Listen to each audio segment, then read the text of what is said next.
ഞാൻ ജനലാവിദ്യൻ സുപ്രഭാതത്തിൻ്റെ വൈസ് ചെയർമാനാണ്. Gulf സുപ്രഭാതത്തിൻ്റെ chairman കൂടിയാണ്.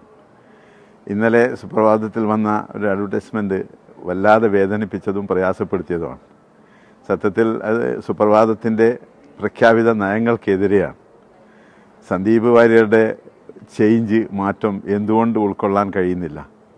സത്യത്തിൽ ഇപ്പോൾ കൺവെർട്ട് ചെയ്യുന്നു ധാരാളം ആളുകൾ. നമ്മൾ എല്ലാ മതങ്ങളും പരസ്പരം സ്വീകരിക്കുന്നു.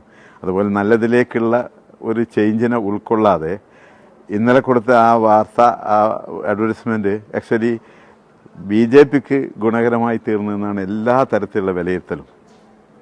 നമ്മളുടെ എല്ലാ മെമ്പർമാരും പല ആളുകളും വിളിച്ചുകൊണ്ടിരിക്കുകയാണ് എന്താണ് സുപ്രഭാതത്തിന് പറ്റിയെന്ന്. ഇങ്ങനെ അടുത്തായി ഇപ്പോൾ തന്നെ നമ്മുടെ മുനമ്പ് വിഷയം ഇങ്ങനെ സജീവമായി സഹകരിച്ച് മുന്നോട്ട് പോകാൻ എന്ന് തീരുമാനിച്ചതിന് ശേഷം അത് വഖഫ് ഭൂമിയാന്ന് പറഞ്ഞ ലേഖനം വന്നപ്പോൾ കുറേ ആൾക്ക് ദുഃഖമുണ്ടായി. ആണോ അല്ലേ ഉള്ളതെന്നല്ല, അതിൻ്റെ പ്രസക്തി എന്ത് എന്നതാണ്. ഇത്തരം സംഭവങ്ങൾ ഒഴിവാക്കേണ്ടത് തന്നെയായിരുന്നു. എന്തായിരുന്നാലും ഇതൊരു പണ്ഡിത സഭയുടേത് കൂടിയാണ്. അവർ പോലും സ്ട്രെസ്സിലേക്ക് പോവുകയാണ്. ഈ കാര്യത്തിൽ ജാഗ്രത കാണിക്കേണ്ടതായിരുന്നു. എന്തു പറ്റി എന്നറിയില്ല. ഞങ്ങൾ മറ്റ് തലങ്ങളിലൊക്കെ ആലോചിച്ചിട്ട് തീരുമാനിക്കും. തുടർന്ന് ഇത് ഒരിക്കലും സ്വീകരിക്കാൻ പറ്റുന്ന ഒന്നായിരുന്നില്ല. വല്ലാതെ വേദനിപ്പിച്ചത് തന്നെയാണ്.